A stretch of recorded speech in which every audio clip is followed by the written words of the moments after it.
What I'm going to do is remove the waveform from the scope so that you can take a look for the first time at this high frequency noise that's riding between hot and neutral.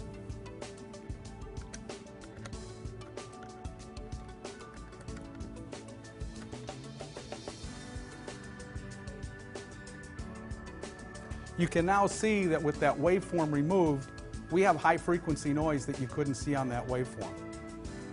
Noise that's generated between hot and neutral causes the destruction and degradation of components. So if you have a large transient on the line, it's coming in between hot and neutral or phase to phase, and it's going to cause destruction or degradation to your components in your system. This is normal mode. I'm also going to bring up the common mode sector that I talked about. So again, you can see what that ground noise looks like. I have amplitudes on the line here. On the power line, just looking out of my power line here, I have 1.5 to 2 volts of normal mode noise, or noise hot to neutral, and I have 1.5 to 4.8 volts of common mode noise. Now this noise is just generated in the facility. We're looking at it real time. What's nice about this is you can now take it to the next level to look at what manufacturers are doing in terms of the performance they're providing you in the products that you're currently buying. The simplest is this surge diverter.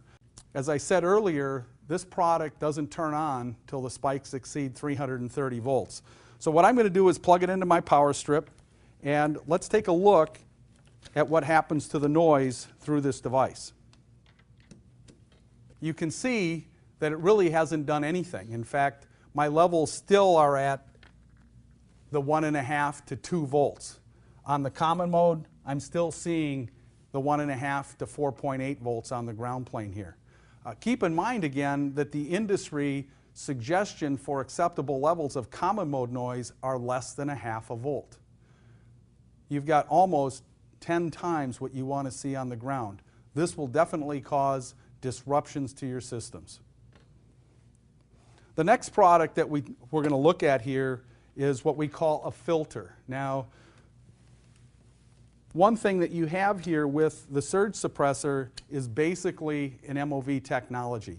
In the filter, they take the MOV technology and combine it with inductors and capacitors. The main function of this product is to choke out the noise between hot and neutral or normal mode. In essence, though, if it does choke that noise out, it tends to drive it to the ground. The problem that these devices have is that from a design standpoint, there are a couple questions you need to ask yourself. Number one, what frequencies do I want to remove from the power line? And number two, what is the impedance of the circuit? Because I have to design the circuitry in this box to work hand in hand with the AC distribution system. What you find many times is that one of two things will happen. Number one, if the design of this criteria matches up to the circuit, you're going to reduce the noise between hot and neutral, but in the process, drive that noise to ground. So normal mode will go down, common mode will go up.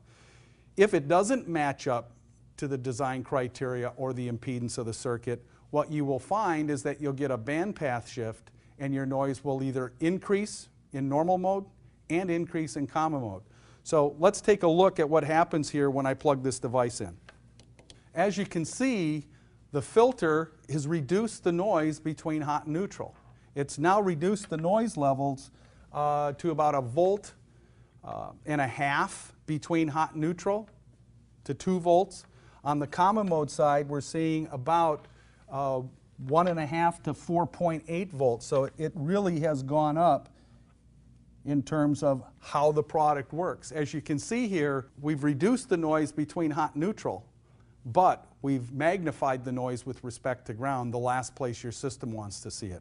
So it's really hard to get these products in your environment and get them to work properly. They'll work differently at every outlet you plug them in because it's all based on the impedance of the circuit.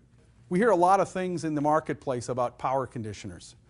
And there's a lot of what I want to call hide and seek with product, because when you get to the conditioning aspect, there's an element that's always missing in products that you see, such as these two. And the reason being is it keeps the cost down. It makes the products cheap. But the one element that really makes all of these devices work is a low impedance isolation transformer. And why is that? Well, number one, it allows you legally to bond neutral and ground together. When you bond neutral and ground together, you're basically shorting out the ground reference noise. The summation is 0, so you always get a crystal clear ground with a transformer. The second element is because you have a primary and a secondary winding, I can now control the impedance of my filter, unlike what I could do with this device. This device, wherever you plug it in, the impedance is going to interact with the filter. A true power conditioner, because you have a primary and secondary, the secondary winding always has the same output impedance, and so therefore you get repeatability when it comes to reducing the noise on the power line.